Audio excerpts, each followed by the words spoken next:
Hi, everyone. How are you guys doing? Hello, hello. I'm going to start us off with a press conference real quick. I have to grab something still, and I'm trying to get my slideshow to run. This is the press conference from when they first arrested Leticia Stalk. So I'm going to play this one real quick while I try to get my slideshow to load.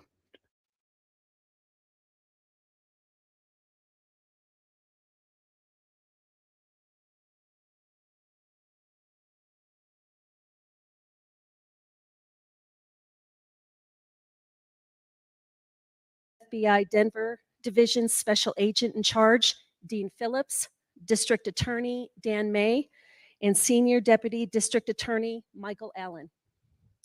We will not be taking any questions at the conclusion of the press conference. However, I will be reading a statement from Gannon's father, Al. Landon may not speak. Please respect the family's request for privacy as they begin to absorb and process the devastating news they have received today. Sheriff Elder. Thanks, Jackie. Welcome, everybody. Today marks 5 weeks since the investigation into the disappearance of Gannon Stout. We're holding the press conference to update you on some significant developments. While we've yet to locate Gannon, this morning, just after 8 o'clock a.m. East Coast time, Leticia Stout was taken into custody in Myrtle Beach, South Carolina without incident by law enforcement officers from the El Paso County Sheriff's Office, the Denver and Columbia divisions of the FBI, the Myrtle Beach, South Carolina Police Department, the Horry County, South Carolina Police Department, and Sheriff's Office. Leticia will be held without bond in the J. Reuben Long Detention Center in Horry County, South Carolina, where she will remain until she's extradited back to Colorado Springs on the following charges. Charge 1, murder in the first degree of a child under 12 years of age by a person in a position of trust. Child abuse resulting in death. Tampering with a deceased human body and tampering with physical evidence. I cannot stress enough what a difficult time this has been for Gannon's family. Like Jackie said, they've provided a written statement, but they will not, and they won't be providing any interviews at this time. And I ask that you protect their privacy. This has been a rapidly developing and highly complex investigation, and it underscores the importance of teamwork in the law enforcement agents in our community. While our hope is always that tragic cases like this never happen, it is precisely why the extremely close relationships we enjoy with our local, state, and national law enforcement partners becomes the most important. The list of people from around the country that have worked many, many long hours and invested themselves so deeply and is long and impressive. I offer my sincere thanks to each and every one of you for all that you've done in the investigative efforts so far. The safety of the citizens of this community is the top priority to all of us standing before you today. We'd like to thank the thousands of members of this community for your compassion, your kindness, and your thoughtfulness, your generosity, and your support while we've taken on the tireless search efforts over the past 5 weeks. On behalf of the Sheriff's Office, all of the investigators, the staff, the volunteers involved in this investigation from all over the United States, we'd like to express our deepest sympathies to Gannon's family and friends. There is no way to express the depth of our sympathy, and our hearts break for you. But I make this promise: this team will continue its work. These partners will remain steadfast and diligent until the conclusion and final prosecution of this case. We will not stop, and this investigation has only begun. Leticia's arrest photograph will be made available to the media as soon as we can following the press conference. Jackie will have the details. And now I will turn the microphone over to Lieutenant Mitch Mahalko.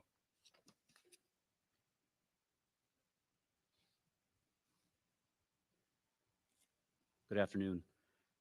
We will not be going into detail about the information in the investigation which ultimately resulted in the arrest of Leticia. but I can tell you that this has been a methodical and time-consuming multi-state operation with investigators working nearly around the clock to find Gannon. There have been thousands of hours of investigation and search efforts. This includes large-scale searches, in addition to small, specific searches with drones, horses, canines, and other resources. While we have not yet found Gannon, information has been developed that is helping us narrow our search. As you can see from the arrest, sadly, we do not believe Gannon is alive. Our work is only just beginning, and you will continue to see many law enforcement officials in El Paso County over the coming weeks and possibly months as we continue our relentless pursuit of justice for Gannon and his family. On behalf of the investigators and staff involved in this investigation, we would like to express our deepest sympathies to the family and the friends of Gannon. The death of a child is something no parent should ever have to endure. This case has not just been an investigation for us. This case has become very personal and will forever remain in our hearts. We will continue to work closely with the 4th Judicial District Attorney's Office, the FBI, and other partners to the conclusion of this investigation. At this time, I'd like to turn this over to FBI Denver Division Special Agent in Charge, Dean Phillips.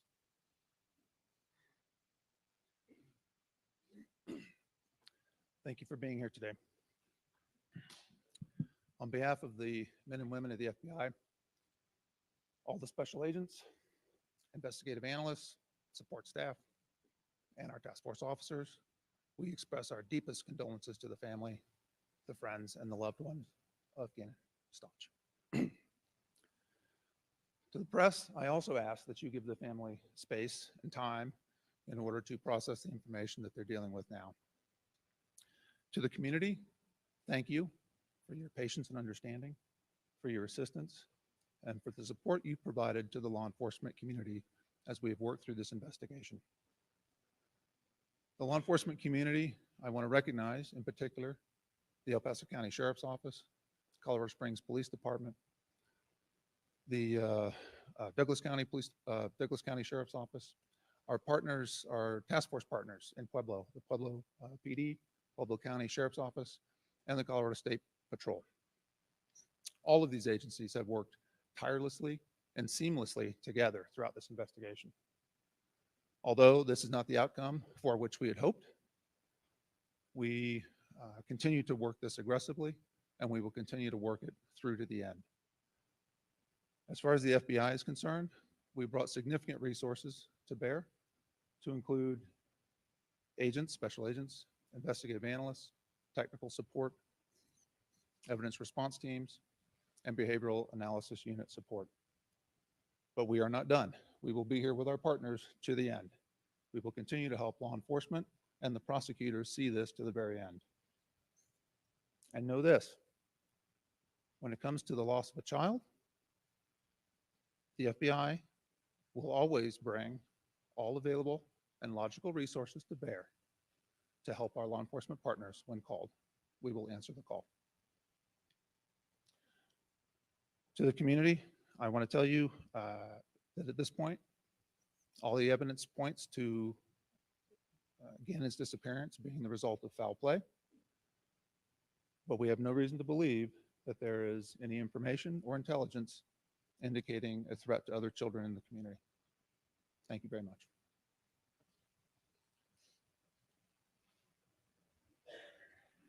This is not the outcome that anybody here wanted. We wish today, as we were standing here, that we had little Gannon with us to be able to present to our community still alive and doing well. Unfortunately, that's not the situation.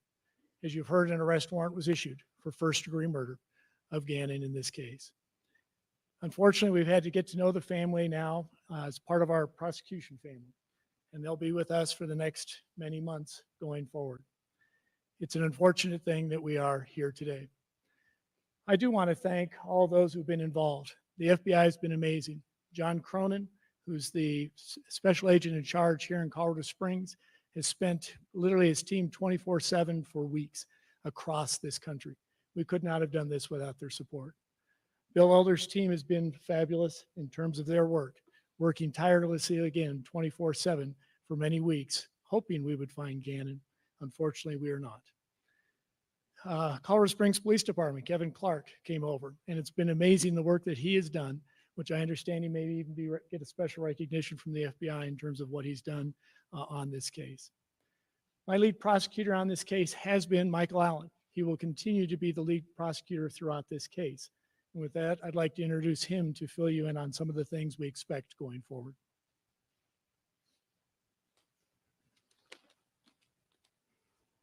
I want to let everybody know that the affidavit in this case supporting the arrest warrant remains sealed.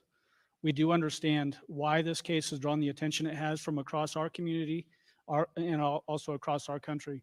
Well, we want to do everything we can to make sure we achieve justice for Gannon. So we're not going to talk about the facts of the case going forward.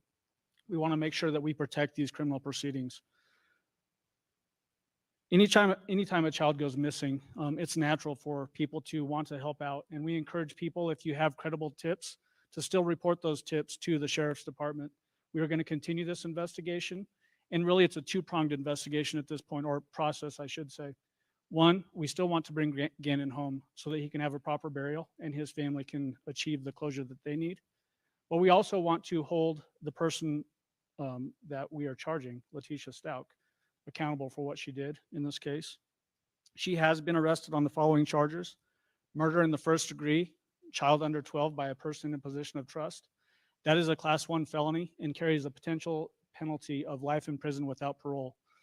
The other charges are child abuse resulting in death, tampering with a deceased body, and tampering with physical evidence. The extradition process is where we are now. We will proceed until we get Leticia back here to face formal filing of charges, which will be sometime in the coming days. We do have a team of folks in Myrtle Beach, South Carolina right now, 2 prosecutors from our office, FBI agents, and members of the El Paso County Sheriff's Office. They're collecting evidence even in South Carolina as we speak, and that will continue until they exhaust that effort. I do want to add too that all defendants, Leticia included, are innocent until proven guilty beyond a reasonable doubt. That will be the case. It's our burden to prove this case beyond a reasonable doubt. We are confident that we'll be able to do that. But because we have that burden and we want to protect these proceedings, we won't be commenting again on the facts of this case. Thank you very much. I love Mike Allen. I absolutely love him. Really am not in the correct mindset to be even standing up here, but if I had to say one thing, that when he said Gannon is no longer with us, I'd have to say Gannon is with us. After the stories of people from all over the world, he's not only my hero now, he's the world's hero. So I think the community, the positive support from a state that I've never visited other than 2 or 3 times, I'm astounded by the amount of love that's not come from me. It's came from my boy. And never thought I'd be standing here. It was a nightmare. I've had to put trust in the people I don't know. Today, I got the worst news and the best news. Obviously, we know what the worst news is, but the best news is that justice will be served. And I'll make sure that justice is served, because my boy did not deserve any of this that has happened to him. So I urge media one more time just to hold off on questions until we know that this person, the stepmom that I even trusted, that she will pay 100% for this heinous thing she done. And I know that that's going to will be done. So I ask you guys, I beg and plead, if you've known, or if you see this story, all of you have seen this story, please hold that very close to you, because I want to live this earth knowing that justice was served for my boy. And I know that you've seen pictures, you've seen stories, you've seen my little man. He is truly my hero. And I'm gladly giving that to you guys too, that he can be your hero. I've heard stories of people that have not prayed in years, that have finally fell on their knees to pray.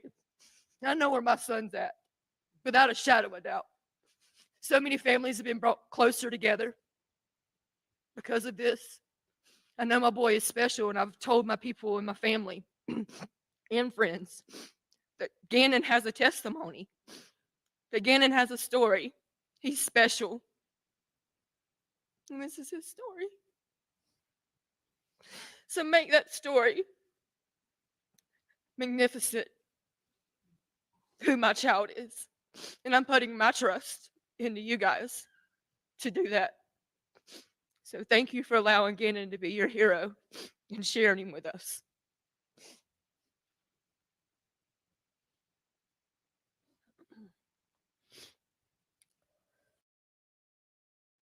His family have been so strong through all of this.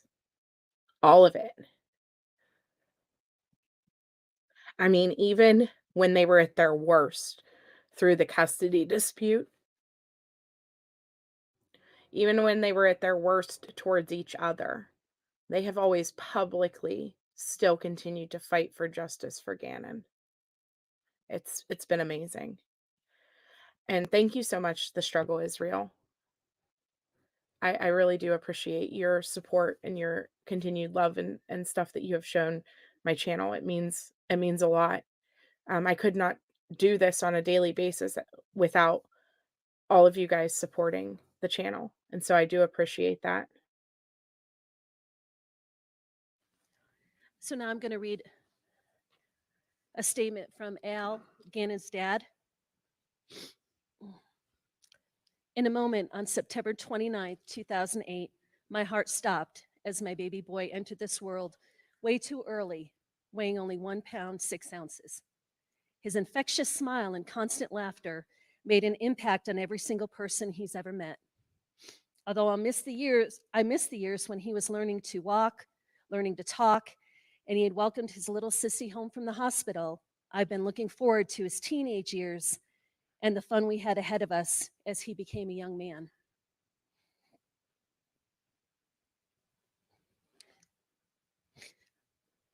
In a moment, on March 2nd, 2020, my heart stopped again with what we have heard up to this point. My little boy is not coming home. We will never play Nintendo again. No more Taco Tuesdays. No more smooth-looking haircuts. No more Big Bubba for Mylena, and no more G-Man for the world. The person who committed this heinous, horrible crime is one that I gave more to anyone else on this planet, and that is a burden that I will carry with me for a very long time. But the God I believe in is the owner and decider of justice and vengeance. Only he can repay. Although I am selfish and want my baby boy here now and forever, how can I question God for bringing Gannon home to him? Because Gannon believed in God, and I will never stop believing. Thank you to the El Paso County Sheriff's Office and the FBI for the thousands of hours it took to uncover the truth as we know it. And may they stay strong and focused as they move forward.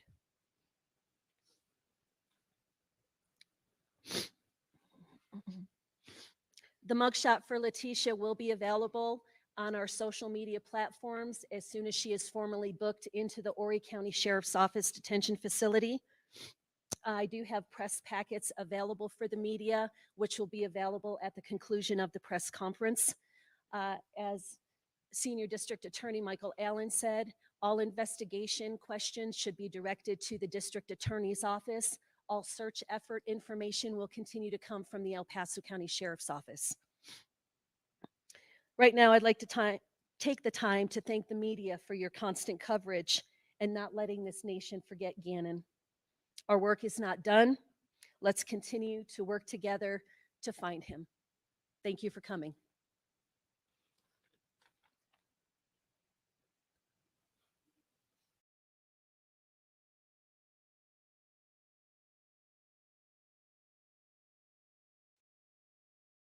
Yeah. I mean, it's a difficult press conference, right? It's a hard one because you can literally hear them sobbing. Literally sobbing, finding out that she for sure did this. That she for sure did this to Gannon. She was arrested for doing this to Gannon. And even though they had their suspicions and they had their thoughts and everything else up until this point, Up until the day that she was taken into custody, they still had hope. And this press conference was the one that kind of sealed the deal. And we're going through a lot of the stuff, right? Yesterday we went through Leticia's court records from whenever she was suing her school district. We went through some of that type of history. The day before, we went through the general things. But I haven't played many of the videos yet. Sorry. I haven't played many of the videos yet, as far as like the reports and the press conferences and stuff like that. And I think what we'll do is eventually, by the time trial gets here, I want to play everything for you guys. But I want to mix them in with the information so that way everyone who hasn't followed this case from the beginning, so that you guys can see it all. Yeah, what a special boy. So tragic. So tragic. It's just devastating. Yeah, everything. And so this is what we're here for, right? We're here for Gannon. We're going to be looking a lot at what Leticia said those first couple days.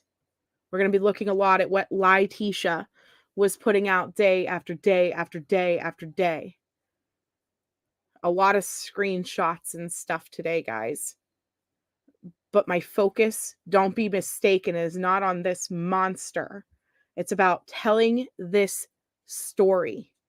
It's about making sure that Gannon's story, the complete story, is seen and heard before we sit and watch this trial and hear the gruesome details about what she did to him. Yeah, true crime with Shannon.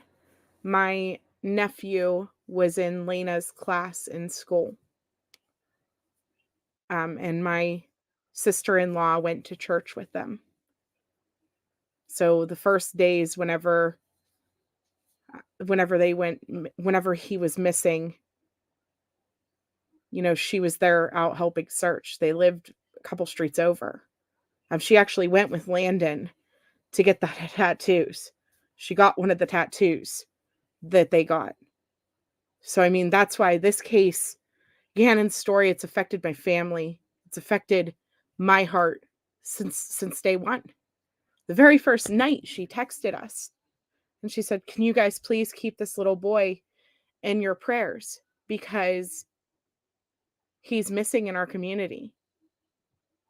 The very first night. Diamond Eyes, we just watched the press conference from the day that Leticia was arrested. And I'm just now starting to get into details. So.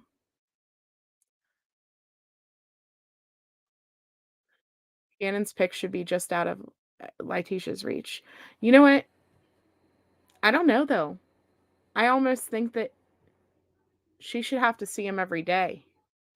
She should have to live with what she did every day. Every day.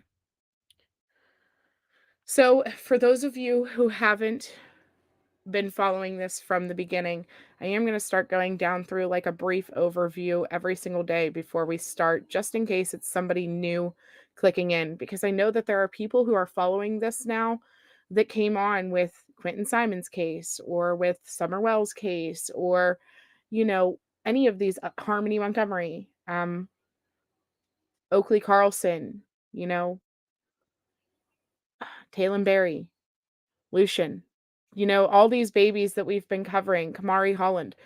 Some of you guys started following true crime around the time that a baby in your area or a case like that came up. And some of you guys don't know Gannon's whole story. And so I'm going to start giving you guys like a brief overview every single day so that if there is new people watching, that you can see it. And so Gannon, this is him. He was 11 years old on January 27th when he was reported missing by his stepmonster, Leticia Stauch. I call her Leticia. I know I'm saying it wrong. I'm doing that on purpose. Gannon lived with his father, Albert Stauch, and his stepmother, Leticia, in Colorado Springs, Colorado. His mother, Landon, lived in South Carolina and had split custody with Albert. She had the kids on holidays and during the summertime primarily. Gannon was initially reported missing as a runaway.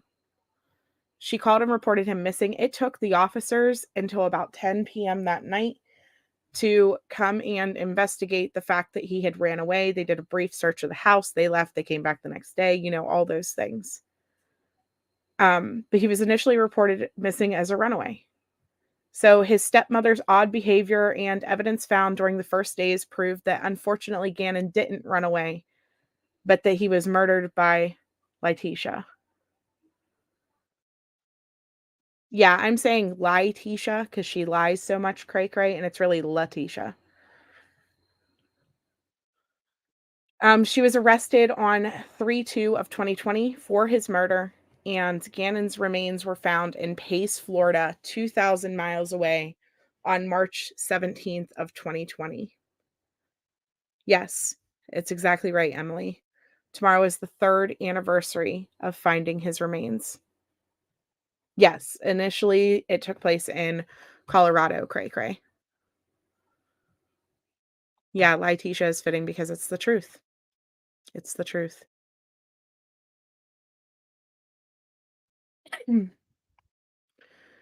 So, some of the stuff that we're going to look at today, you guys, is T's interactions in the Facebook groups and on social media throughout the first days that he was missing.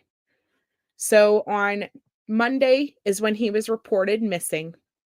On Tuesday, she posted this. She said, I wanted to give everyone an update. I'm sorry if I haven't been able to write you back. We don't have any new updates today. We do know that he was in a store last night in Colorado, but the camera did not pick up the car. Albert left his training and just landed. From point A to point B was not possible by foot according to the time of camera A and camera B. Therefore, he had to be in a car. We don't know with who or why, because he wasn't old enough to have friends with a car. Wasn't. Past tense already. He wasn't old enough to have friends with a car that anyone was aware of. The National Guard has activated public affairs officers and are working with the county police. They will upgrade it to a missing child today. And so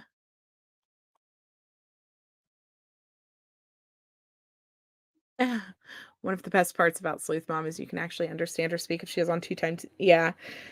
I listen to my own lives a lot, and I'll listen just to make sure I don't sound like an idiot, and I will listen on 2 times speed, and it is nice. Hi, Louisiana girl. Knowing the whole time what happened and what she did. Right, keep talking. Exactly. But this is where we were, right? They were looking at this as a runaway. She was presenting this to social media as a runaway. And so a lot of people, they feel some type of way about the fact that El Paso didn't show up there that very first night and arrest her. But I will say that she was probably extremely convincing that he ran away. She had time to practice her lies. She had time. So another post that she put in the comments was, update, cops came, 6 of them, searched the house because they said sometimes kids are good at hiding. Got all the information and I'm sorting through all right now. My chest hurts so bad. I haven't eaten since 9 a.m. I feel like I'm having a panic attack.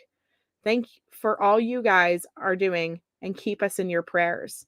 And I really think, she probably was having a panic attack.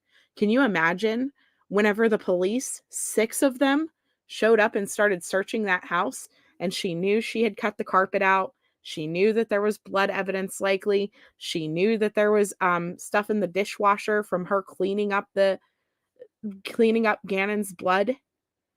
All of that. And I'm sure she sat there and had a full-blown panic attack whenever they found or were finding things right in front of her. So another thing that she posted was, update, he was seen on several camera footages that was sent to me. There was a black sports car very close on one. So at this point, her community is freaking out thinking, did somebody drive through this neighborhood and kidnap Gannon? Or did he get into some guy's car and run away? Was he literally a runaway? Obviously, all of the camera footage that she claimed was false. He was never seen in a gas station or any of those things. Do I think she planned it? Wist, I talked a little bit about my theory on the first day, but I personally think that Sunday evening she harmed him to a point of no return in her mind, and she then planned his death. I think she was going to drug him and wait until he was deceased and then pretend that he had an overdose. Unfortunately, that didn't work. And I think that her stabbing him, shooting him, all of those things were part of a reaction whenever he jumped up and was still alive, and she panicked and grabbed a box cutter knife off of his little nightstand that he used for his crafts, I think. And that's likely the stabbing murder weapon, and that the gun was the gun that they kept in their bedroom that was typically loaded. Yeah, crime curious. I bet she was nervous. Too bad it wasn't terminal. So, I mean, I don't think Saturday going into Sunday that she was like, I'm going to kill Gannon tomorrow. But I do think that after the events of Sunday night that she did. Yeah, this is really close for some of you in chat. And Sleuth Mom, I will never forget how much this affected me having a grandson Gannon's age. I heard that recording with earbuds. Yes, and heard the fear.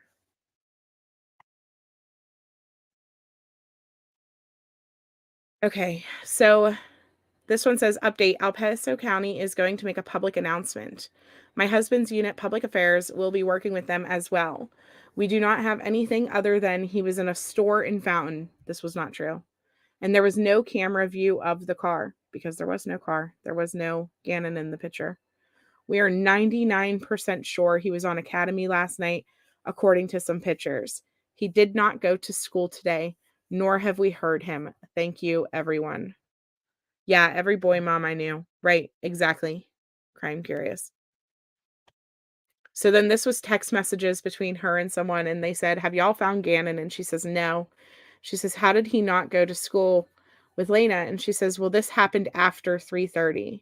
We talked to him and then told him to be home by 6. She says, someone posted that he wasn't at school either. And she says, well, he had to go to the doctor for his stomach. You can't unhear it. I knew immediately she did something. You clearly heard I'm bleeding. Yes. So you heard the original recording too, Diamond Eyes. There's some people who don't know that that was in there because she had deleted it and erased it. And then people, of course, were like, oh, it never said that. That was something that a YouTuber added. But no, it was in the original recording that she put up. She says he had to go to the doctor for his stomach, which obviously he never went to the doctor for his stomach. The person asked, where did he say he was at? She says, but he was here in the afternoon. Honestly, I don't keep up with friends. Albert lets them walk around the neighborhood. She says, I wish I was there to help. I'm so sorry. She said, I never did that with Harley, so I don't know any of their numbers. Albert had them.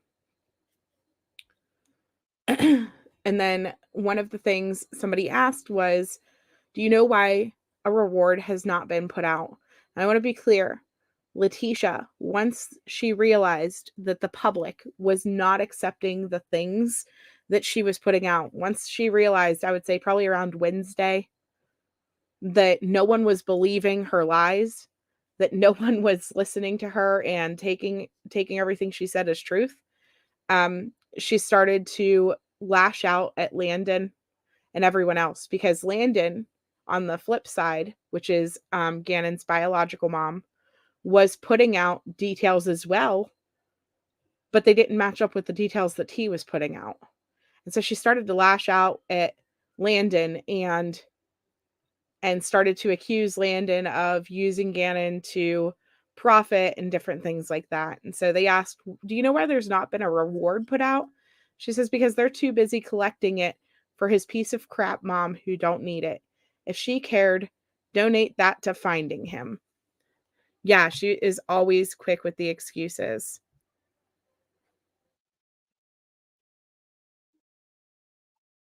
Yeah, it was horrifying to hear. Absolutely. So then, like I said, Landon, of course, is out there and she is searching. They're doing prayer vigils. They're looking for Gannon. Um, all the things, right? And T left, did the backwards interview, fled with Gannon. We didn't hear from her for, I would say, a day or two. And then she started nonstop posting for a while. Hi, Kaleidohope. How are you?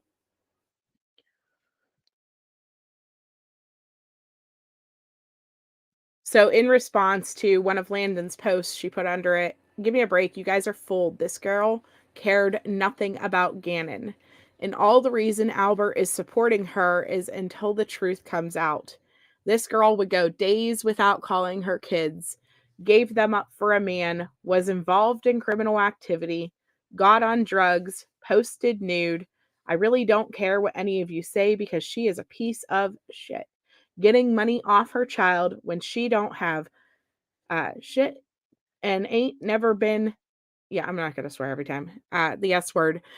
Her fake cries are to sucker y'all in, just like she did for years with Albert. Finally, he realized, and the kids came home. This was an accident, not some tragedy, and Gannon is alive. You are some wannabe reporters behind a keyboard. I was there. I have had contact with Albert. He knows the truth. G didn't want to be there because they pawned his items and abuse around him. He wasn't running to her. If you cared about Gannon, you would get the facts straight and know this is her front she did for years. So at this point, she was trying to allege that, you know, all the yeah, Cassie, all the horrible things that she would say. But the key in this one is she says this was an accident, not some tragedy. And this is where we get into the truth and her lies, right? I think Sunday night that part of what could have possibly happened was she hurt him too bad. And she said this was an accident. I don't think she intended Sunday night to hurt him as bad as what she did. So that's where the accident was in her mind. You know, this wasn't something that she set up, I think. And then, of course, the lie is that Gannon is alive.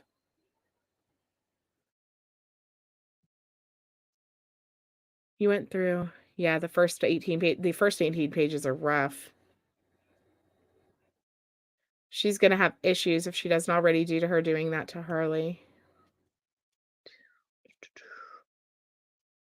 Yes, she did. She tried to involve her teenage daughter step by step. Sorry, I missed that first part.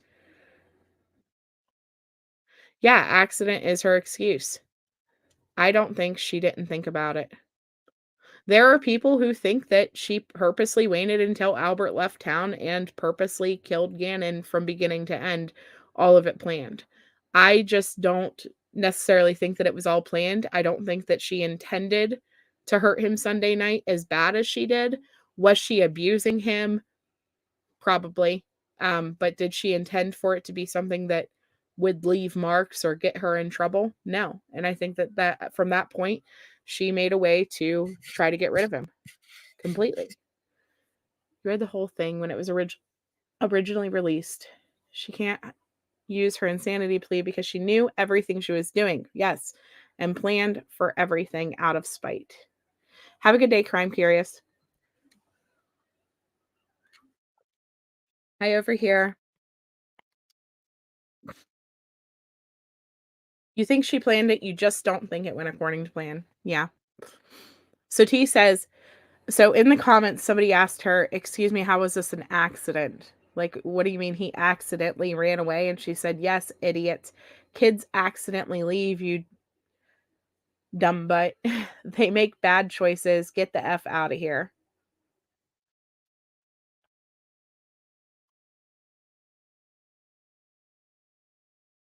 So in this, then she started releasing things. She started releasing a lot of things. She released text messages between herself and Albert about the bath salts, which we'll look at. She also released custody documents that were that were in reference to her custody, Albert's custody, and why Landon lost the full custody. All so that she could try to make Landon look as bad as possible. And at one point, she actually alleges that Mike, who is now currently Landon's ex-husband, that Mike was the person who took Gannon. And so this one says, let me pull it up over here. It says, I want to thank my family and friends in the Carolinas who know my character and know my dedication to our family. I have sleepless nights every day wondering what could have happened differently. Don't let the media fool you with videos and false info. I have cooperated with everyone and given them all they asked for, which we know now she didn't cooperate necessarily during the interview with the police department. She faked having a heart attack and shoved her notes that she had to bring with her down her pants so that they would take her to the hospital. And then when she was at the hospital, she was completely fine. So I guess if you call that cooperating, then yeah, sure, she cooperated. She says sometimes they let social media create these accusations to keep them busy because people involved in that nonsense have no interest in finding Gannon. With that said, I will only tell the truth, not accusations. I have spent the last 6 years of my life fighting for custody battles, helped Albert pay for it all, was the only person who stood by him in court, in courtroom after courtroom. I took the kids from coast to coast to be with each parent, even driving through the night, extreme weather conditions, and countless amounts of airplanes. This is not to bash any parent going through pain, but to say, I have pain as well. Everyone remembers months upon months when I was the only provider. Albert in Alaska and Landon was all over the place. We rescued the kids from horrible homes, living in motels, guns in the back of their cars, their house getting robbed, all the way up until I got the Instagram messages saying she could not take care of them anymore. Out of love for my stepkids and my husband, I stepped in. I delayed getting my doctorate, took care of them because I wanted to, took them on adventures that most kids their age would never see. My husband had to prep the kids every time they went with their mom for their safety until we eventually had them in our home 90% of the time. He works crazy hours, lots of schools, training, and took care of our needs. And I took care of those 2 children like my very own. I wasn't perfect, but everyone saw all of our pictures and the love that I gave them. Was it hard sometimes? Of course, because I grew up with Amy Lowry, my stepsister, and all of our families got along with no problems. So it was difficult to navigate through that. But I want everyone to know that this is well with my soul because I would never harm a child, especially not our children. On Sunday, we went on a hike and Gannon was there, crying with me because I was crying. It was the day that Kobe passed, but he had no idea who he was, just that I was upset. And I had every intention of covering up the fire that he started and protecting his feelings from what punished he thought he was going to get.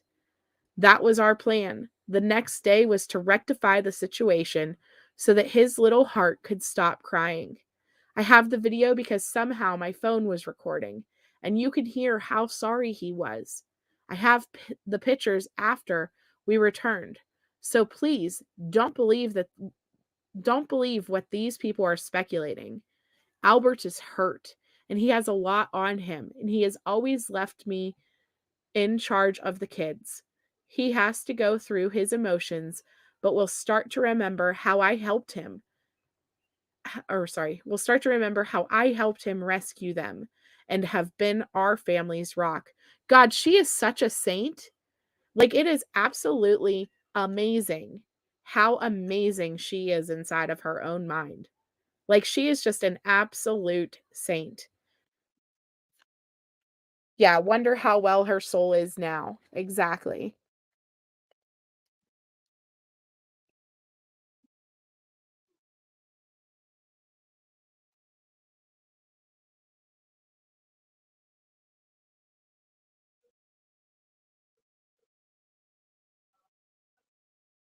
supposed to be streamed, Amanda.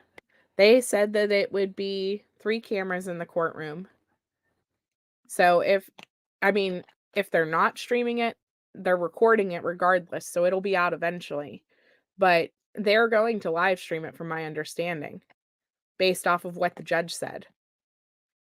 You know, they told the news conference people to apply for who was going to be streaming it and that they would approve it. Yeah, imagine if we all thought we were as special as she thought she is. Yep, she's a saint, she's a hero.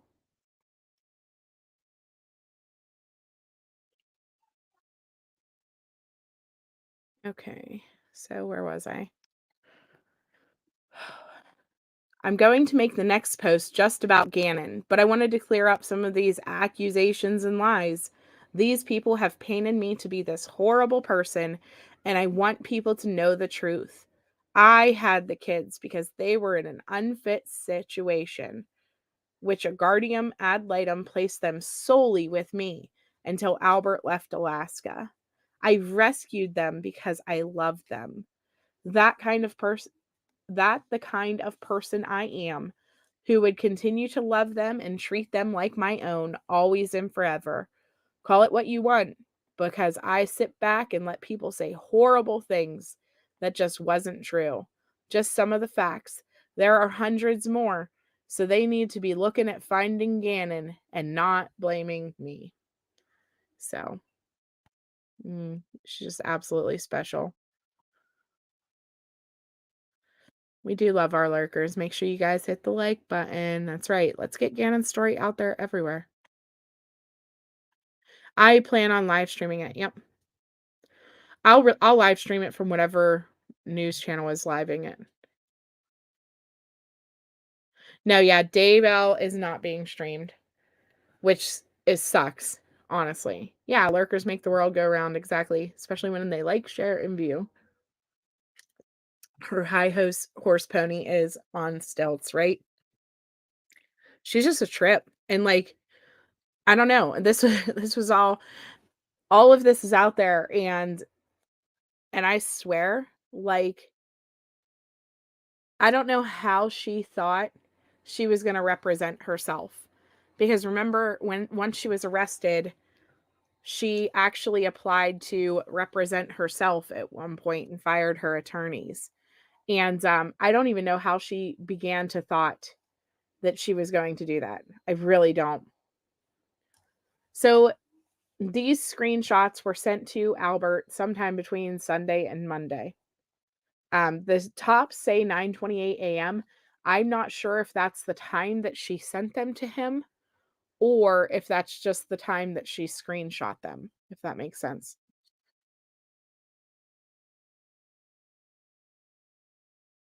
Yeah, she didn't rescue crap. The crap she believes about herself is beyond delusional, right?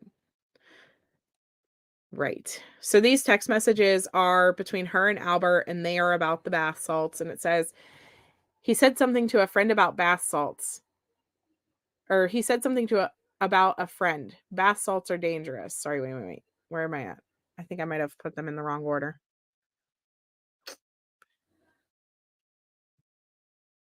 Okay, wait. Yeah, I did. I put them in the wrong order. So the last one's actually first. Sorry, guys. I was trying to get this all done before I came live.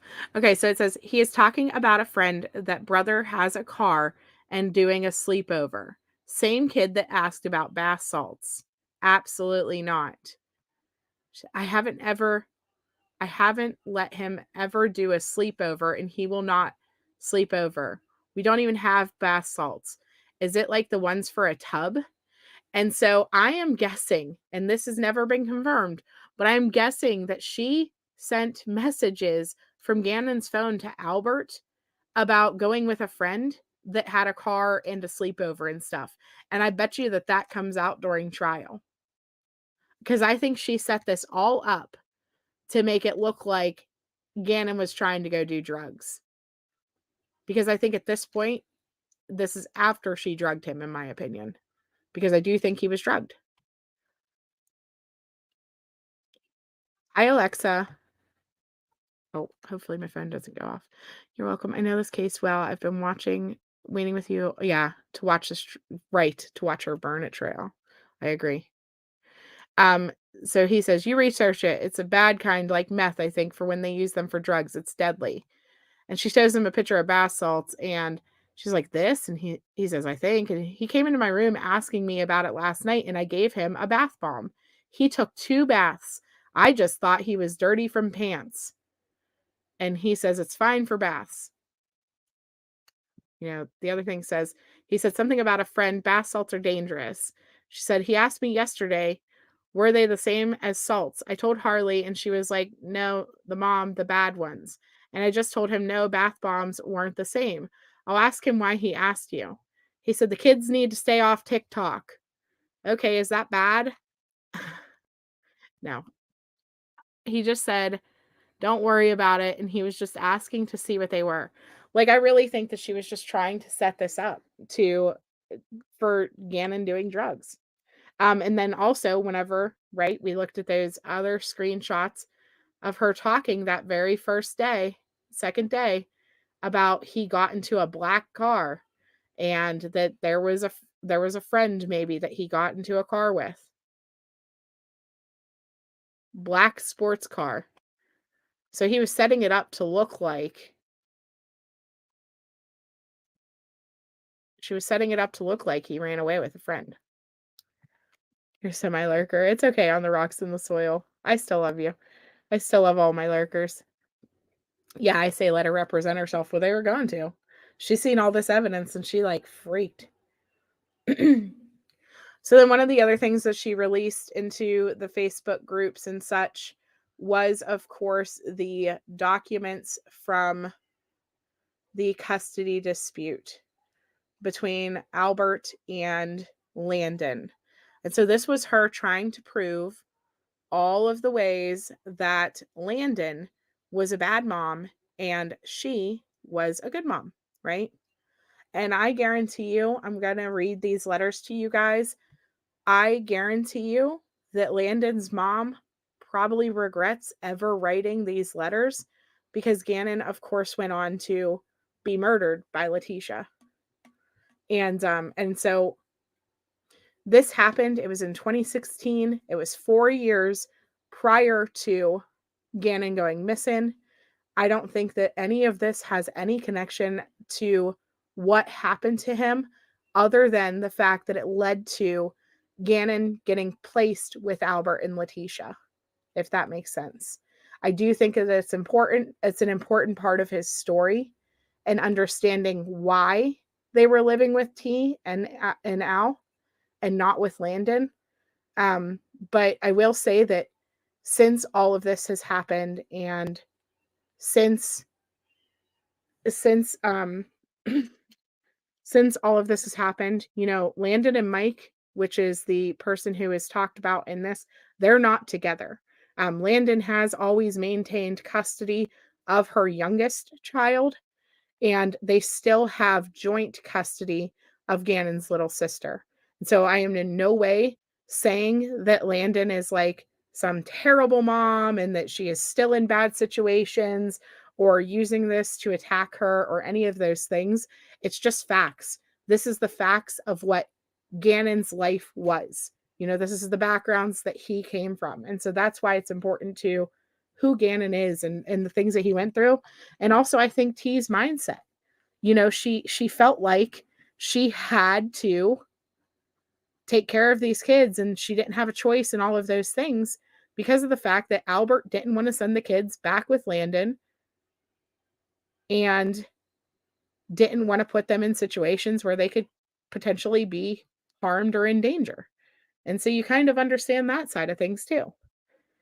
So the court document itself says legal custody. Both father, mother, and stepmother shall share legal custody of the children with the party. Physical custody of the children shall be entitled to make any emergency decisions for the children without the need to consult another parent.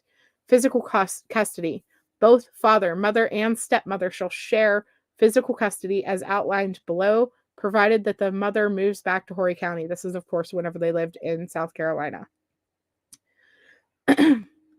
So between March 15th of 2018 and August 15th of 2018, father and stepmother shall have custody of the children in the state of Alaska. They lived there with them. Between August 15 and December 31st, the children shall reside with the stepmother in Horry County, South Carolina, and the mother shall have the children every weekend from when she picks them up from school on Fridays until she returns them to school on Monday mornings. And so even when T was living without Albert in South Carolina, the kids were with her Monday through Friday and just with Landon on the weekends.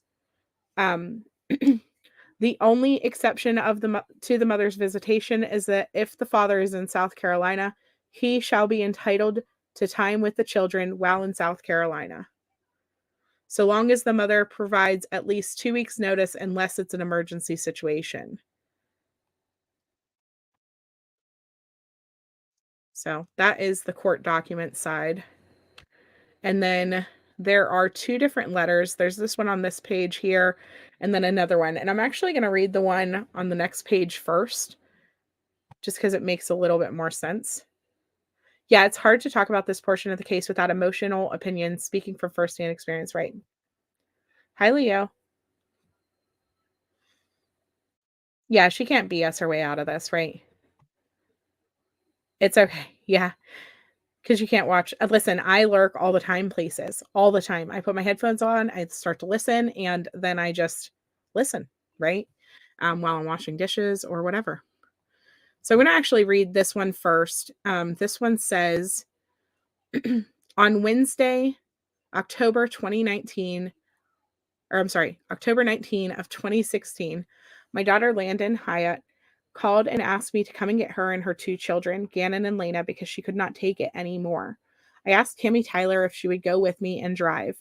While we were on our way to Wilmington, Landon texted me and told me not to come and that she would come on her own the next day. I told her we were almost there. I wanted to see her and the children for myself to make sure they were okay. She gave me the address of the home where Lena was at and the daycare where Gannon was, and she asked me to pick up Mike's daughter, Mia, because she would be upset if Gannon left. We went to McDonald's to get them something to eat and went to the park to wait on Landon to get off work. After she got there, Tammy took her to her apartment to get some stuff for her and her children so she could come home with me. After they came back, we were discussing where to take Mia before we could head home. During this time, Landon decided she did not want to leave that night and that she needed one more night with him so they could tell Mike goodbye and explain it to the children.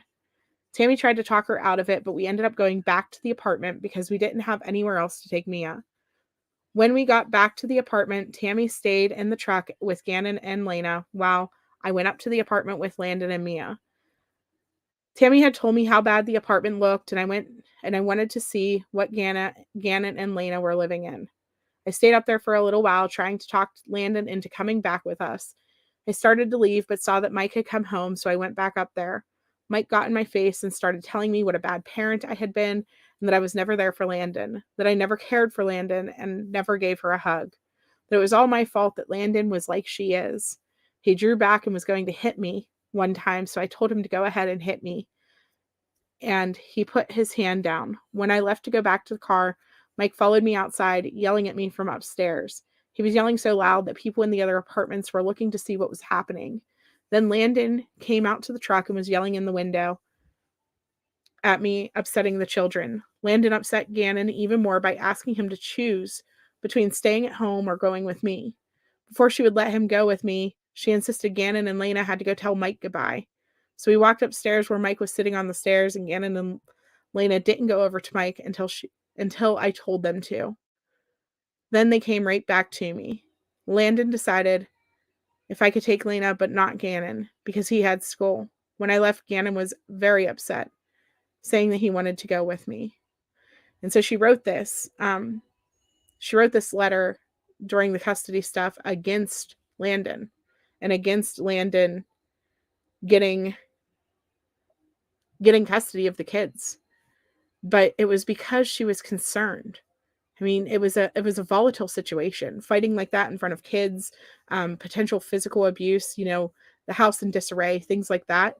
Any mom would want to advocate against their grandkids being in that situation, I would think.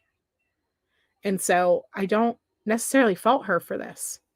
But like I said, Landon is not with Mike anymore, right? This is just to give you guys an idea about what happened that put Gannon in this home with Leticia to begin with, and why Leticia seems to think she has some type of hero complex, right? And how she was always the one who was right, always the one who was good for the kids, blah, blah, blah, because the judge literally gave her custody of these kids over their own mom.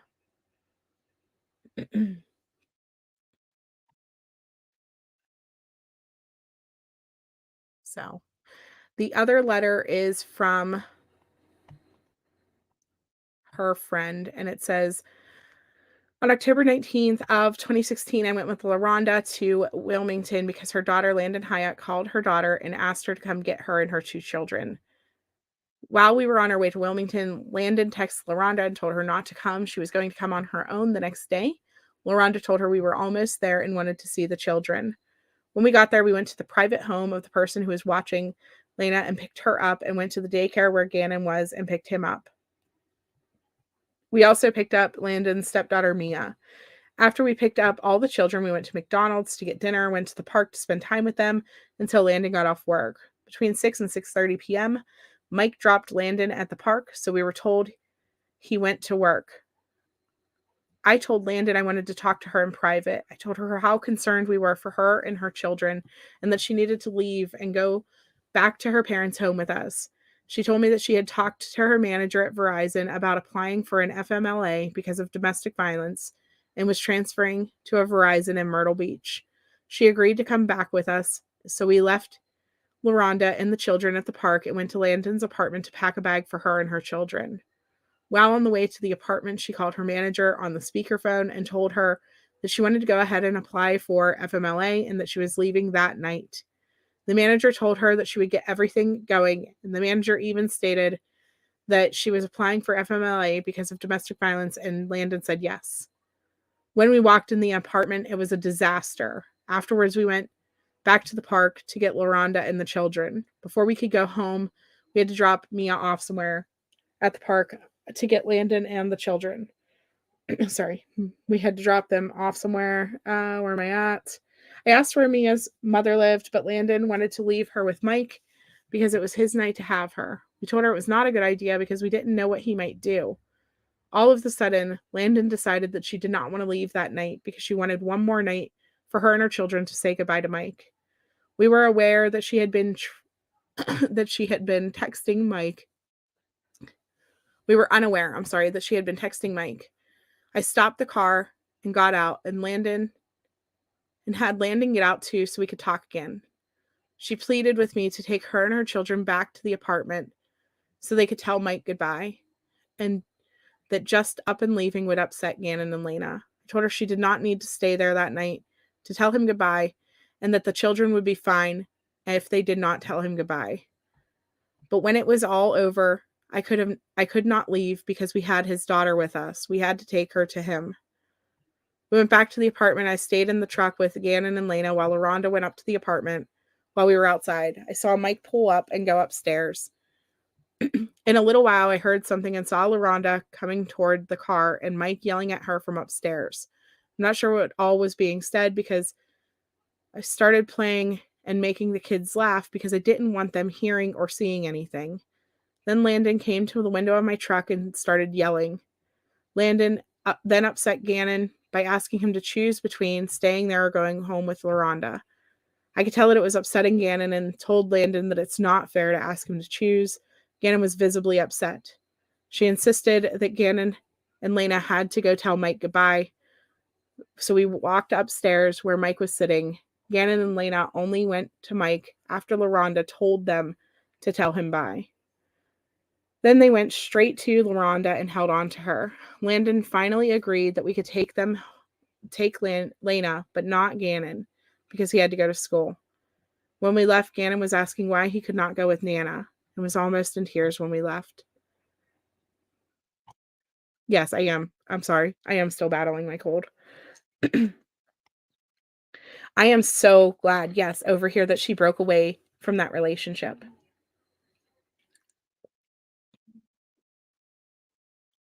IT King. Sorry, guys. Still got this whole train dust cough thing going on occasionally. But it's just devastating. You know what Landon went through was a domestic violence situation, and she is free from it now, right? And I know personally from going through domestic violence situations, you don't always know to leave. You make excuses for why you have to stay. It becomes a never ending cycle. And honestly, oftentimes it's a dangerous one. And so, LaRonda, I totally understand why she wanted the kids out of this potentially dangerous situation. She could have never knew that where she was sending them, that T was a monster. She could have never known that. And even Landon says, I trusted her.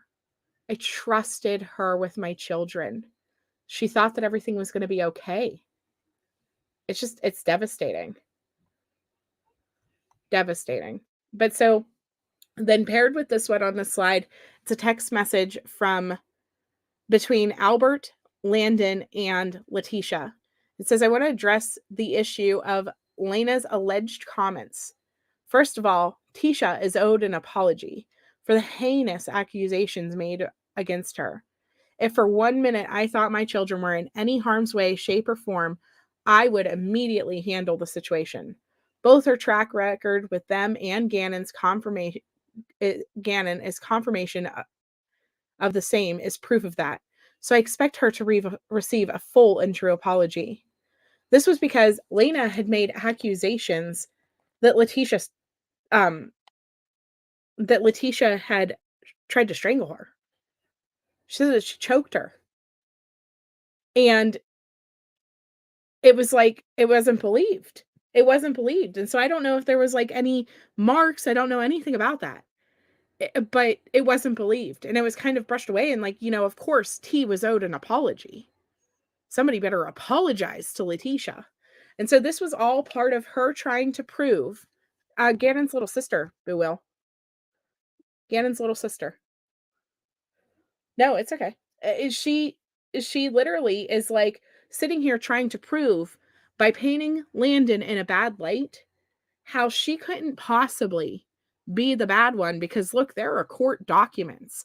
Landon's own family wrote court documents saying that the kids were better off with Tisha than they were with Landon. And so this is all part of her manipulation and things like that. Yeah. Yep. So I don't know. And it wasn't believed, right? Or it was believed and it just wasn't handled properly. But Albert clearly didn't believe it. He didn't believe that T would have abused Lena. And there's a whole phone call and stuff that I could play for you guys on that, but I'm not going to do that today. Like literally, it's going to take us probably until April 3rd to get through everything that Leticia did because we are talking about a month and a half of her just nonstop. Well, a full month, I guess, and a few days of her just nonstop posting and talking to people and things like that. And then once she was arrested, for the whole first year, she was calling people and writing letters and doing all the things. And it's crazy. Oh, you're fine, T King. Thank you so much for being here. I appreciate you guys who just watched too. Listen, chatting is great. I appreciate the chat. I love interacting with the chat and getting to know you guys and your thoughts and your feelings and stuff like that. I love the lurkers too. I get it. So another one thing that Leticia posted in order to try to prove her innocence. Yeah, choke a child, no pass. Exactly, Boo Well.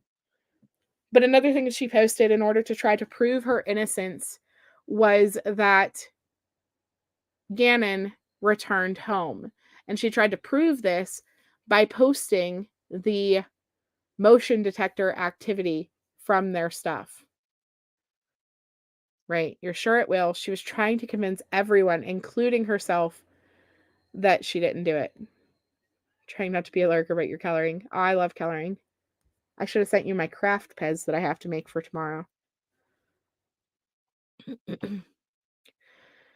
So this one says, so Gannon didn't return home that night, or did he? Question mark. There has to be more than one person in this house around the same time. The motion activity has to determine that, especially when the other two kids weren't home from school or work yet. By the way, law enforcement has videos of the dogs being out back during this time frame. So what it goes down through is all of her opening and closing of the back doors, coming into the house initially at 2:22 p.m. and then the up and down from the stairs into the garage and all of the different things and the doors opening and closing. I'm not going to read every single motion, but really what I think this was the action of killing Gannon happened, and then she was freaking out and trying to clean up. That's my opinion on it. So then we get to the Peyton Marie post. And I'm sure there's probably about 10,000 screenshots that I missed in between all of this stuff. But at some point, a Leticia Stout support group was formed. And I was in there under my real name, which most of you guys already know. And also under a sock account, Stacy Walker. And throughout this, Peyton Marie, which, was active once Landon was, yes, the rainbow craft, Boo Will. Yep. I still haven't made it yet because I was sleeping. I went to bed after the live. Okay. So they made the Leticia Stout support group, and they were dropping Harley's Cash App and different things like that, because after Leticia was fleeing and not cooperating and things like that, Albert cut her off financially.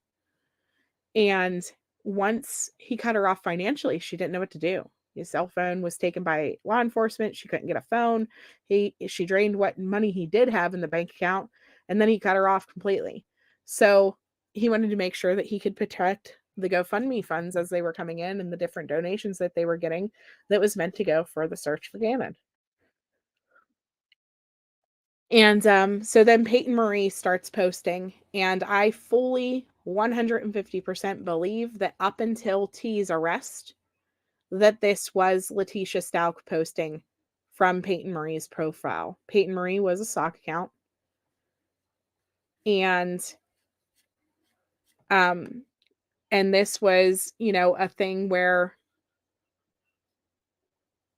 I think that her friend, and I won't name that friend, but I think that her friend was operating it with her, and that it was on her devices, and or something along those lines, and that once T was in prison, they still believed that she wasn't innocent at that point, before they heard all of the information, right?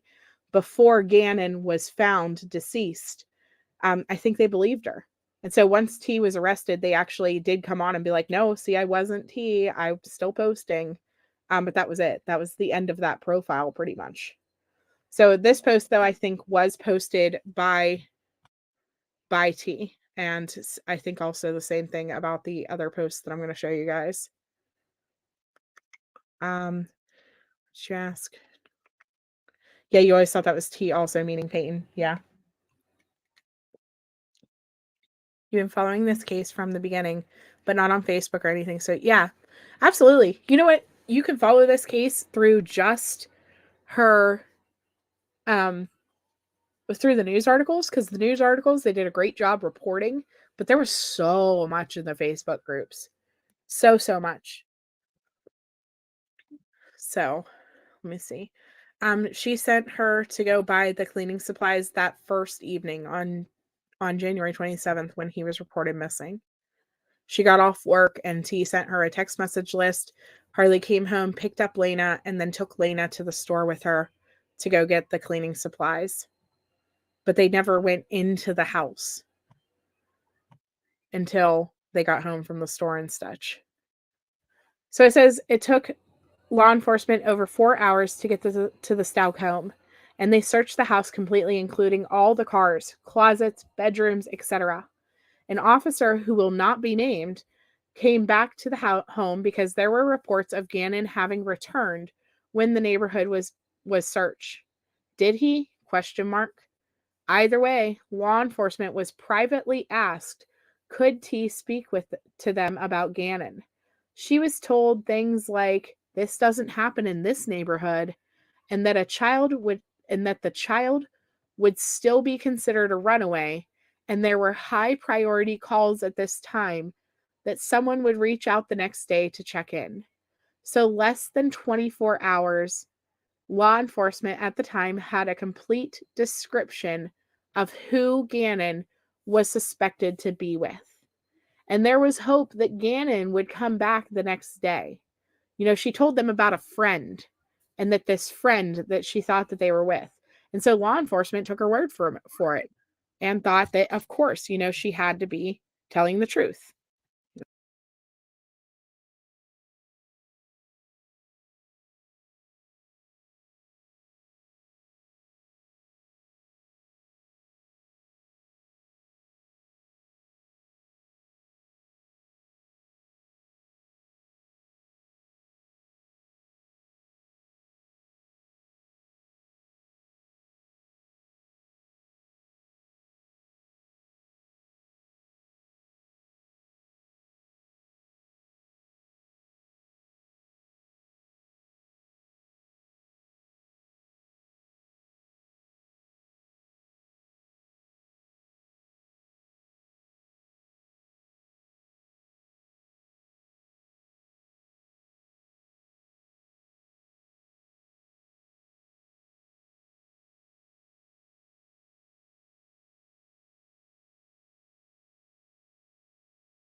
Sorry, guys. I had to help my kiddos for a second.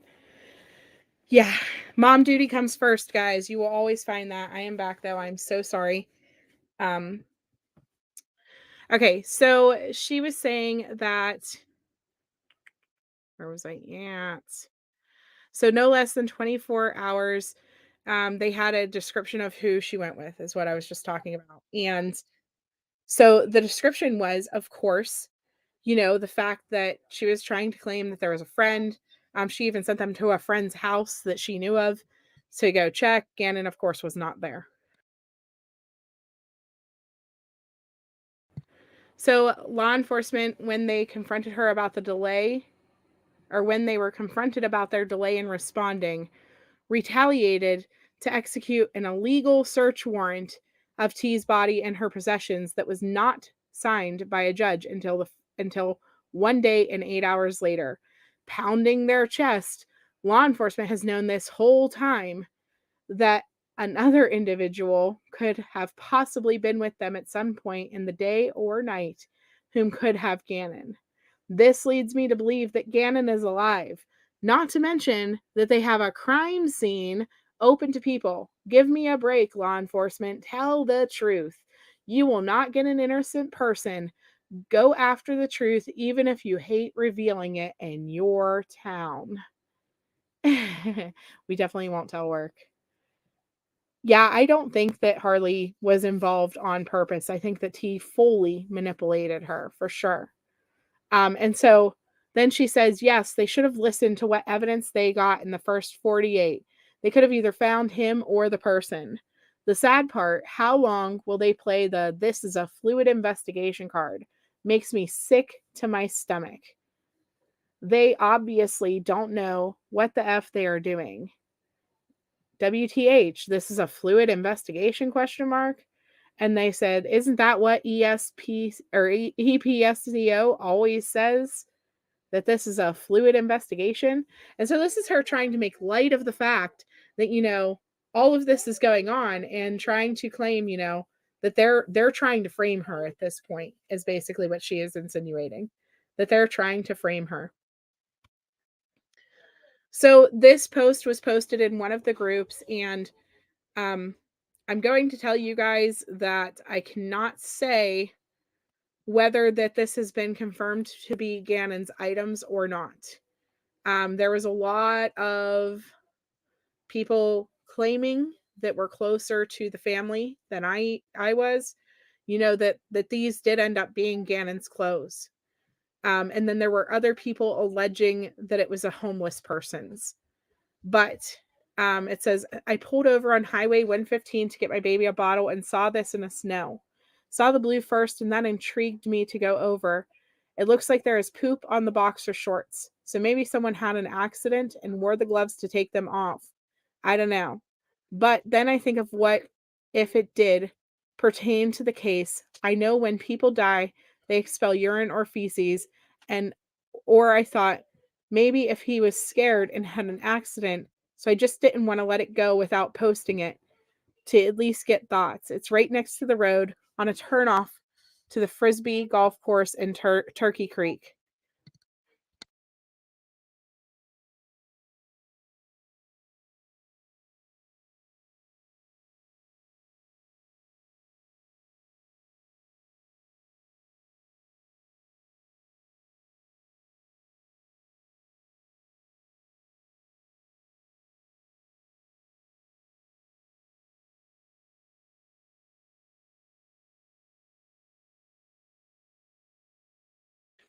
Yeah, she always thought that she could say 2 steps ahead.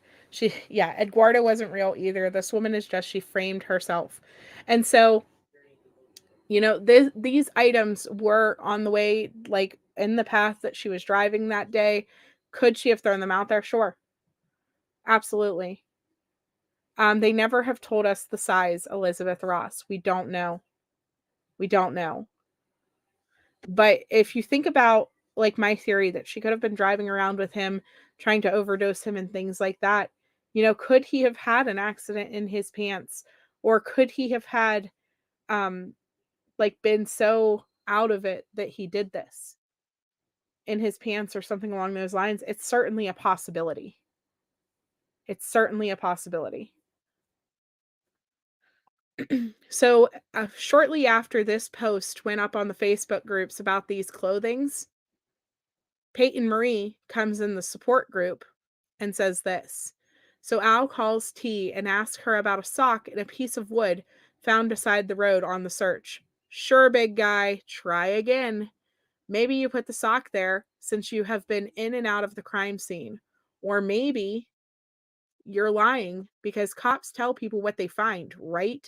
Question mark. Wait, this is El Paso and they violate constitutional rights. So I'll give you that. How about tell them you chopped your finger off in the garage and that Gannon got hurt one time while you were there teaching him to use a box cutter. He sucks just like he did at softball. Cleaned blood in the garage was from you and your hobbies. Hashtag Gannon Strong. And so first of all, nobody knew if the clothing was his or not. Nobody knew if it was true or not. And then she comes on and talks about clothing and wood being found. I think it's possible that she could have taken his clothing off of him after he released his bowels or whatever happened, and she put him in the suitcase, probably around this location. I think that he went home that day in the suitcase, and that whenever she took him into the house to lay him in bed and pretend like he overdosed, that he jumped up and that's when she killed him, whenever he startled her that moment. And so this one statement here tells us so many things. It tells us about the wood that we had no clue about. It told us that the clothing could potentially have been Gannon's. It also told us about the blood in the garage, that up until this point, Joe Schmo, like us regular people, had no idea that there was blood confirmed in the garage, right? Enough for a chopped off finger at that. She was worried about what they were going to find. She also, in this screenshot, And this message implicates why there is blood on Gannon's box cutter. The box cutter that was on his nightstand in the picture that morning.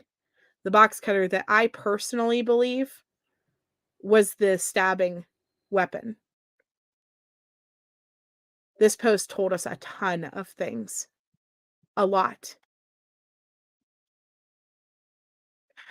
Yeah, Leticia on this profile, for sure. So you talk about the truth in her lies. There was a lot of truths in this one. All surrounded by her lie. So then this one is T coming on to clear up all of the speculation and things that she put out. This is where she released Harley's work schedule. This is where she released different photos of her and the kids, and what she considered to be evidence, to back up everything that she was saying. All of the different pictures of Gannon and stuff. And so this one says, long post clearing up some speculation. I'm a close friend of T's, and also know Landon from school and Al through marriage. So I got some answers for some questions. Like I said, I personally believe that this is Leticia posting all this. Leticia. Says number 1, T and Albert were not separating and there was no problems, nor was she mad about any kind of leaving. This is false. In fact, they had just gotten off of an anniversary cruise on January 20th. Remember, we talked about the cruise yesterday.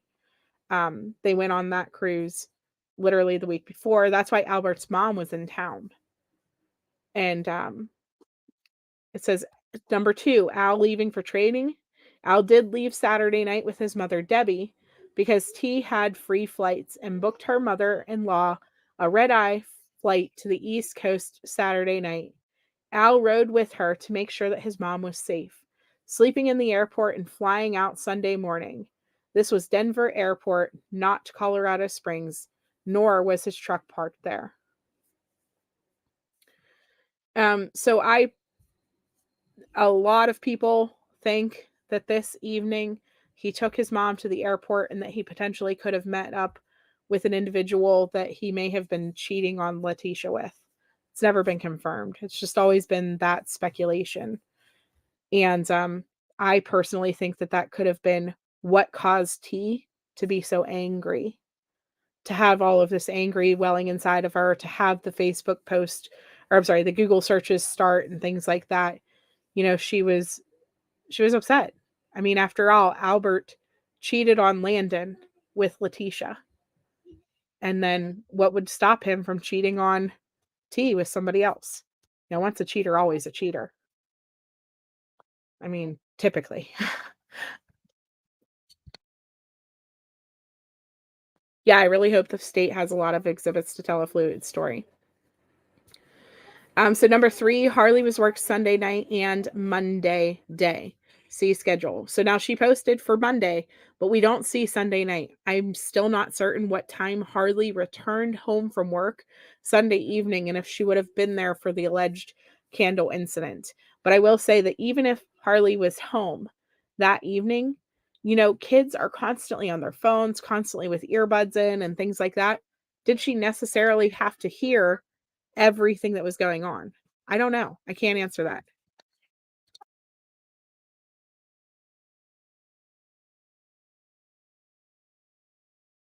Okay, number 5, it says the video. The family wanted Al home at night and was scared about the fire.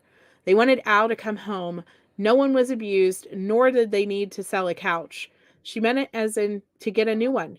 They lived very comfortably and traveled the world. A sofa was not an issue. They all wanted to show how scared they were when he was away. A great sacrifice because Al had to work nights. Notable career. Or to be gone, but it still didn't mean that families don't miss their loved ones. Yes, Alexa. And he is now married to another woman that is not the person that was the girlfriend at the time. Just to put that out there. So she's saying that the video of Gannon crying, the I'm bleeding video, she is saying that that was because she sent it to Albert. and she wanted to send it to Albert. What actually happened to the couch? I don't know, but she Googled suede repair kits that night. Like she was trying to figure out how to fix the couch. I think blood, possibly, from whatever the accident was that occurred. You know, whatever the accident, and I put that in quotes loosely because I think that she was abusing him. He got hurt very badly, and she tried everything she could to cover up the blood. And what happened? Yeah, she is so manipulative. Yeah, I agree. Okay, number 6, it says the kids were told by their father all the time to ride laps around the neighborhood and to play outside to earn technology time. So it was not uncommon for them to play outside freely.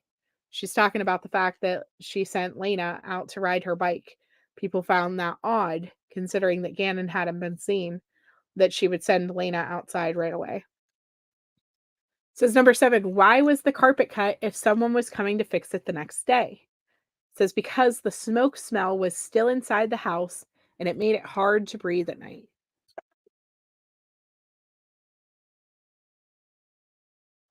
So the carpet cut and stuff, you know, she's saying that she had to cut out the piece of the carpet because of the smoke smell. She had told everyone on Facebook that because of the candle incident and the damaged carpet and things like that, that's why she left that evening, was to go find someone to replace the carpet, you know, real quick before their landlord would find out and she would get in trouble for it. She left Sunday evening to go find a repair person who she later alleges is a Guardo who came in and you know, allegedly, according to her, you know, raped her and Gannon and caused physical harm to them and took Gannon out in a suitcase with a cardboard box. Right? She had to have excuses why someone else would have been in the house or had the door code. I personally think that that evening she decided that she was going to make it look like Gannon was a drug addict and she went out to go purchase some type of street drugs. She can't help but leak little truths into the lies. I have zero respect for her rights. Exactly. The same amount she had for Gannon. He was 11. What could he have done to make her so mad? Yeah, misplaced anger. I really believe it was Whist. I really think that it was misplaced anger. Okay. Petco twice. It says that's a big part of the investigation. And why 3 dog coats? Well, it was actually 5. 3 the first time and 2 the second. Their puppies always had outfits on all the time. I think that that plays into, you know, she was waiting for him to die from an overdose in the truck and she wanted to be somewhere that she had witnesses, because I think she was intending to go out to the truck and be like, "Oh my God, Gannon died. What happened?" and call 911 from the Petco parking lot. And unfortunately for her, it didn't work and Gannon never died during that incident, you know, during the Petco visits.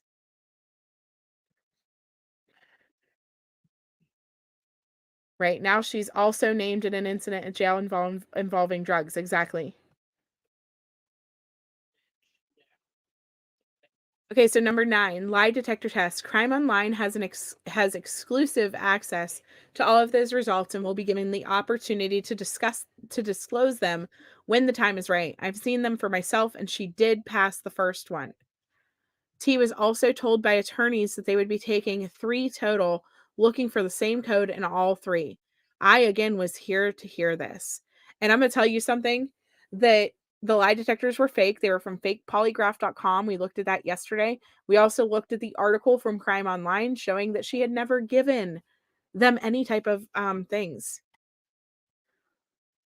You've done such an outstanding job and know incredible amount about this case. I can only imagine how hard it has been. Thank you for helping this angel and his family get justice. No, thank you, Elizabeth, for being here. Yeah, I'm just trying to make sure. I don't know. I just want you guys to hear it all, right?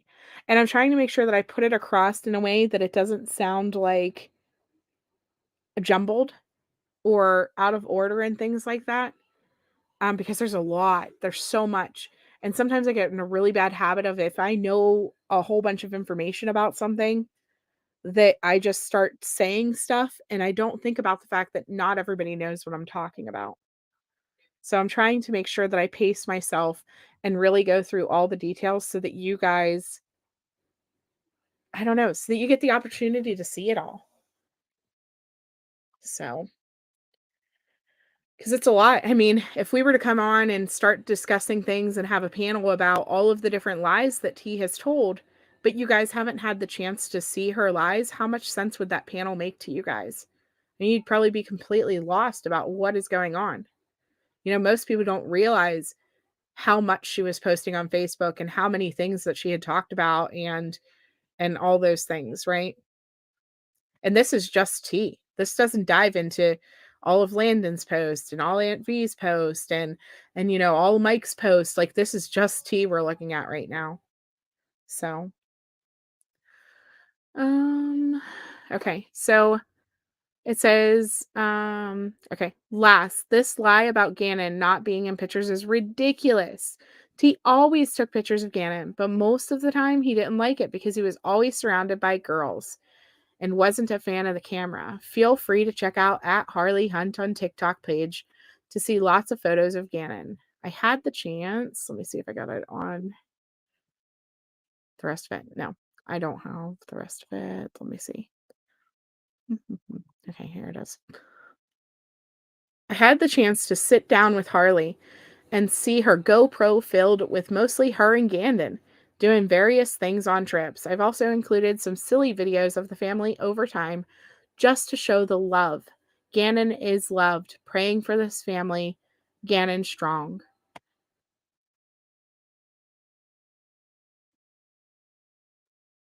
Yeah, it's heartbreaking because he was just a little boy. Gannon's case was the hardest case I've ever followed. Impossible not to get emotionally involved. I know. He's just a sweet little angel. He really was.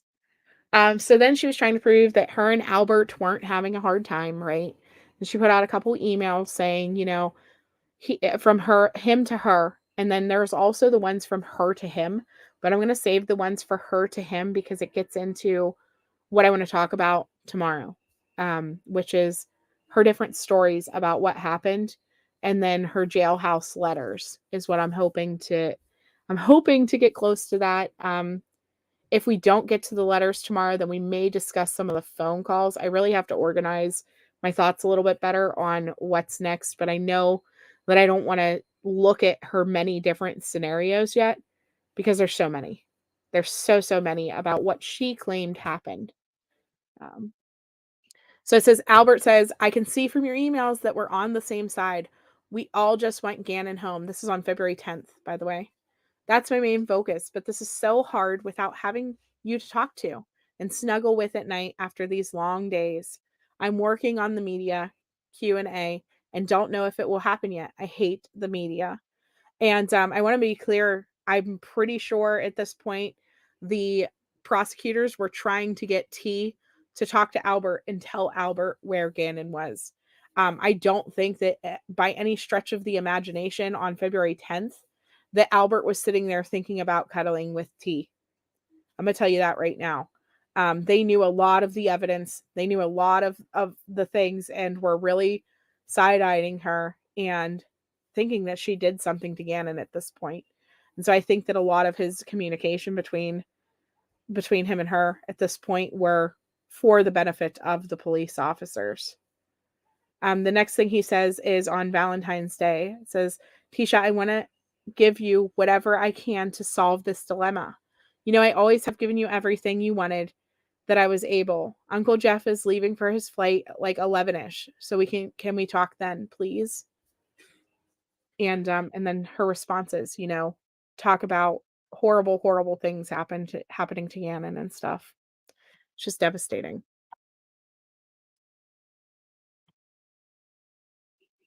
Yeah, such a precious boy. He fought so hard as a preemie to live only for this to happen. And I think that's the part that infuriates me the most is that this was a child who survived despite the odds. Despite the odds, his parents fought for him to live. And he went through all of this.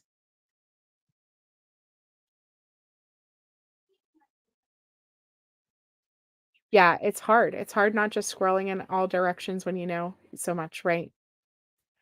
It is really Elizabeth Ross. It's mind-blowing the length she goes and all the lies she tells. Right. He was trying to reason with a psychopath. Must have been terribly difficult for Al, the whole situation, trying to reason with T. I think so too. You wish you lived in the county jail. Yeah. Yep. Sweet baby boy blue. You know, it's devastating. And it's taken 3 years. 3 years of a circus she has put this family through. And I think, like, it's just awful, and I'm so ready for this to be over. And I know that they are too. I know they are too. This is the memorial where they found him, that they have in Pace, Florida. And, as far as I know, they've still kept this, like, extremely nice for him.